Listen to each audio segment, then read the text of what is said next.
Hi friends, देखा गया है कि आजकल नॉर्मल जॉब छोड़ के लोग अपनी स्टार्टअप शुरू करना चाहते हैं। तो देखते हैं ऐसी कौन सी 8 चीजें आपको ध्यान रखनी है आपकी स्टार्टअप शुरू करने के पहले। तो पहली चीज आपको ध्यान रखनी है कि आपका जो आइडिया है उसे एक प्रॉब्लम सॉल्व करनी चाहिए जो आज का वर्ल्ड, आज के लोग फेस कर रहे हैं। जैसे एग्जाम्पल लेते हैं, एक बहुत बड़ी और इंटरेस्टिंग प्रॉब्लम है कि जब हम सुबह उठना चाहते हैं तो उठ नहीं पाते, क्योंकि क्या करते हैं हम अपने अलार्म क्लॉक को या तो स्नूज बटन दबा देते हैं फोन में या अलार्म क्लॉक में और हम फिर से सो जाते हैं। तो ये यूनिक प्रॉब्लम का गौरी नंदा ने सोल्यूशन निकाला 2005 में। उन्होंने क्या किया, उन्होंने एक अलार्म क्लॉक को व्हील्स दे दिए। यस, अलार्म क्लॉक में व्हील्स लगा दिए और जैसे ही अलार्म बजता है तो वो टेबल के पास से भाग के दूर, टेबल से नीचे कूद के वो दूर चला जाता है अलार्म क्लॉक और जोर से आवाज करता है। तो आपको झक मार के उठना ही पड़ता है, उठ के उसे बंद करना पड़ता है। फिर प्रोबेबिलिटी बहुत कम हो जाती है आपके वापस सोने की। एक यूनिक प्रॉब्लम सॉल्व करी बहुत ही इंटरेस्टिंग तरीके से।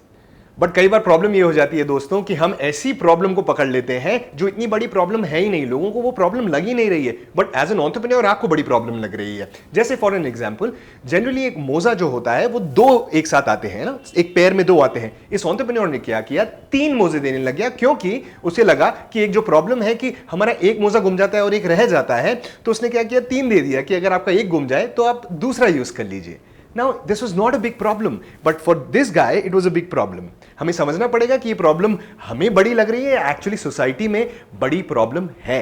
दूसरी चीज आपको ध्यान रखनी है वो ये कि आपके प्रोडक्ट में, आपके आइडिया में एक यूएसपी होना चाहिए, यूनिक सेलिंग प्रोपोजिशन। मतलब ऐसी कोई अनोखी चीज जिसके लिए लोग पैसा देने के लिए तैयार हैं। फॉर एन एग्जाम्पल, फ्लिपकार्ट जब आया था तो वो सब कुछ थोड़ी बेच रहा था, वो बेच रहा था सिर्फ किताबें, ओनली बुक्स, और बुक्स ऑनलाइन बेच रहा था। और वो ये दावा कर रहा था कि मैं आपको new book at the best price आपके घर पे पहुंचाऊंगा।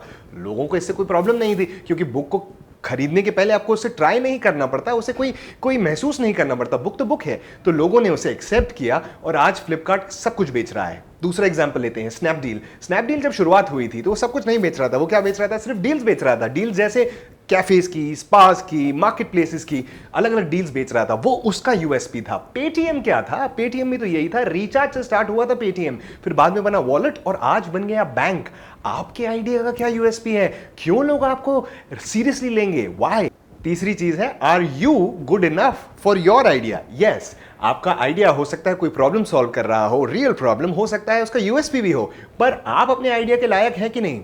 लायक का मतलब कि आपके पास वो रिसोर्सेज हैं, resources like time, energy, business acumen, that network.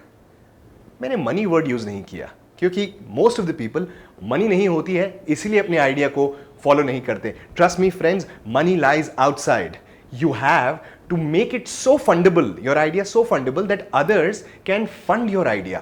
Yes, आपको ध्यान रखना पड़ेगा, आपके पास सिर्फ इतना पैसा होना चाहिए कि आप उस आइडिया को सर्वाइव कर पाए कुछ सालों तक, ताकि वो फंडेबल लेवल तक पहुंच जाए, क्योंकि लोगों को उसमें बिजनेस ग्रोथ दिखनी चाहिए। तो इन्वेस्टर आप में इन्वेस्ट करेगा, आपके आइडिया में इन्वेस्ट करेगा। जैसे बायजू 2011 में स्टार्ट हुआ और 2016 में उसे बड़े बड़े इन्वेस्टर मिल गए, 120 मिलियन से भी ज्यादा, जैसे कि सिकोया, मार्क जकरबर्ग, इन लोगों ने इन्वेस्ट किया है बायजूस में। चौथी बात आपको याद रखनी है वो ये कि आपका आइडिया जो है वो एक बच्चा है या वो एक बोना है। हाँ, दोनों में फर्क है।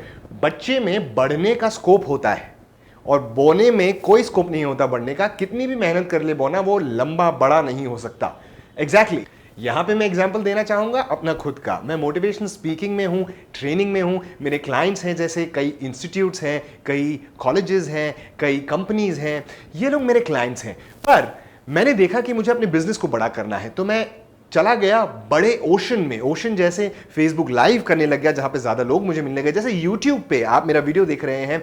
तो यहां से मुझे मेरे बिजनेस को बड़ा करने का मौका मिला, इस बच्चे को बड़ा करने का मौका मिला। मैं आपसे पूछ रहा हूं, क्या आपका आइडिया बच्चा है या बोना है? पांचवा पॉइंट है, आपका प्राइस बहुत अप्रोप्रिएट होना चाहिए, ना ज्यादा ना बहुत कम। फॉर एन एग्जाम्पल, पीएनजी ने ओले क्रीम निकाली थी, अमेरिका में $13 की क्रीम निकाली थी। प्राइस कम था, लोग काफी ले रहे थे, पर कंपनी के मार्जिन्स कम थे उसमें। फिर उन्होंने क्या किया, उस $13 की क्रीम को $16 का कर दिया।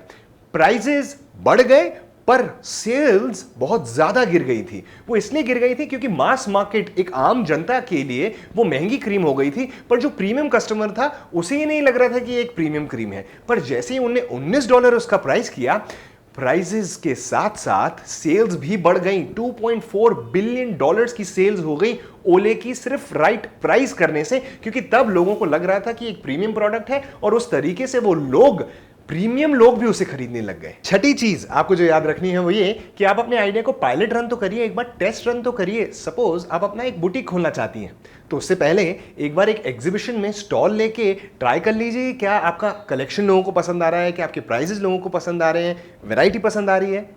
अगर ये पसंद आ रहा है तो आप जा सकते हैं अपना बुटीक खोलने के लिए। एक ट्रायल करना बहुत जरूरी है। दूसरा एग्जांपल लेते हैं, आप अपना होटल खोलना चाहते हैं, बहुत बढ़िया शानदार होटल खोलना चाहते हैं, आपको लगता है कि होटल इंडस्ट्री में बहुत स्कोप है, तो एक काम करो ना, आसपास जो कोई होटल नहीं चल रहा हो, डिसेंट सा होटल हो, उससे आप किराए पे ले लो और एक बार रन करके देखो। सातवां बहुत ही इंटरेस्टिंग पॉइंट है वो ये कि आपका पैशन क्या है। आपका पैशन उस आइडिया को चेस करना है जो आपका है, या उस आइडिया से पैसा जो आने वाला है जब वो आइडिया सक्सेसफुल हो जाएगा, वो आपका पैशन है। बहुत ही कम थिन लाइन है बीच में। एक एग्जांपल से समझते हैं, जैसे आशीष हेमरजानी का ऑब्जेक्टिव था, पैशन था कि वो कस्टमर का टिकट का, मूवी टिकट का बाइंग एक्सपीरियंस को इंप्रूव करें। तो उन्होंने अपनी जान लगा दी, जिंदगी के 15 साल लगा दिए उस चीज को करने में। उनकी कंपनी 150 एम्प्लॉइज तक पहुंच गई थी और उन्होंने स्टार्ट किया था सिर्फ ये छोटी सी चीज से कि क्या मैं लोगों को बेटर कस्टमर एक्सपीरियंस दे सकता हूं, नहीं दे सकता हूं। तो उन्होंने अपने दोस्तों तक को भेजा था टिकट डिलीवर करने, और फिर बुक माई शो जो आशीष हेमजानी का है वो बन गया 3000 करोड़ का आज। पैसा बाद में आया, पहले मेहनत लगी उस पैशन के पीछे। आठवां और last point but not the least, हाँ, क्योंकि अगर आप सातों की सातों चीजें कर लें पर ये वाली चीज छोड़ दें तो बहुत बड़ी प्रॉब्लम है, और वो है टारगेट ऑडियंस। आपको एग्जैक्टली पता होना चाहिए कि आपका टारगेट ऑडियंस कौन है। यस, एग्जैक्टली, मतलब एग्जैक्टली का मतलब समझ रहे हैं आप, इतना स्पेसिफिक कि आपको उसका नाम तक पता होना चाहिए।